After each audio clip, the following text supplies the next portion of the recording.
It's time for technical support, and today we're looking at some names reporting this week with earnings momentum. They were featured on CNBC Pro. It means estimates are up about 15% in the last 3 to 6 months. They have a pretty favorable rating among the street. The majority give it a buy rating, for instance. So here to chart the 3 names we've whittled down is Ari Wald. He's managing director and head of technical analysis over at Oppenheimer. Ari, welcome. It's good to have you in the house. Oh, it's good to be here. The first name is Marathon Petroleum. The stock chart is already behind me. It's up 25% year to date. Are you a buyer?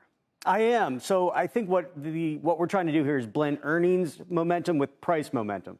And one of the best, in terms of price momentum, Marathon's really been best of the sector. I mean, here's a stock that's coming off a new cycle high. That's a good thing. That's an indication of relative strength.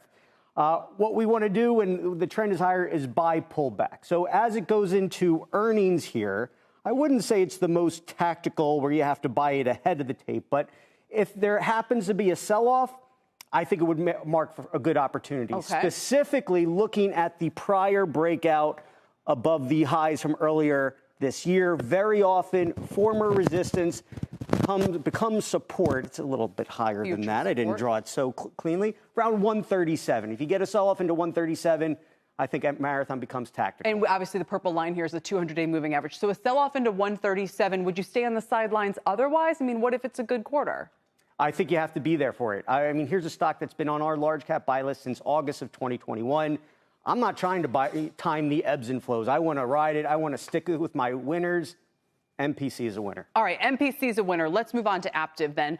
Auto parts maker upgraded by JP Morgan recently. Auto sector in general has had some stock troubles lately. What's your take on this one?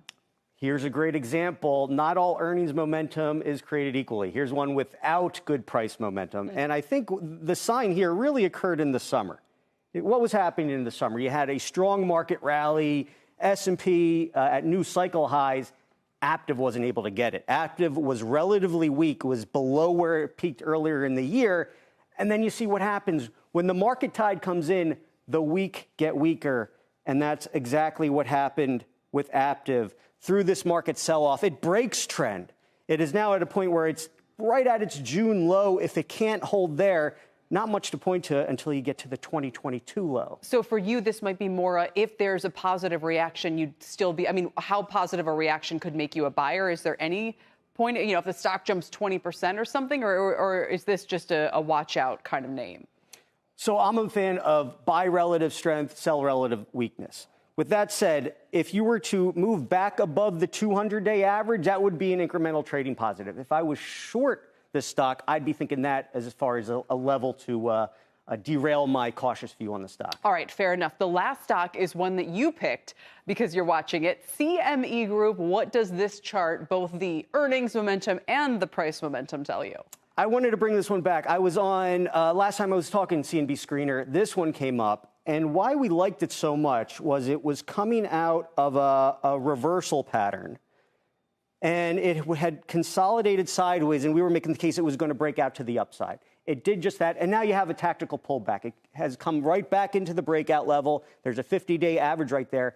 And this is a broader theme as well. Capital markets, you wouldn't know it given the weakness in banks. Capital markets actually ranks as the top industry in our momentum ranks. Wow. So based on what? Debt issuance or futures activity? Or there's security exchanges working within their CBOE, some of the Morningstar, the data providers. So whatever the theme is, the charts are telling the story. It's not just one or two names. When it's across the board, there's action there. And CME Group, it's also rated outperformed by Oppenheimer Fundamental Research. So for all these reasons, we like this reversal in trend. You see the 200-day average. You buy the pullback in anticipation of higher prices. And we'll leave it there. Terry Duffy must be happy. Ari, thanks so much. We appreciate you coming in today. Ari Wald.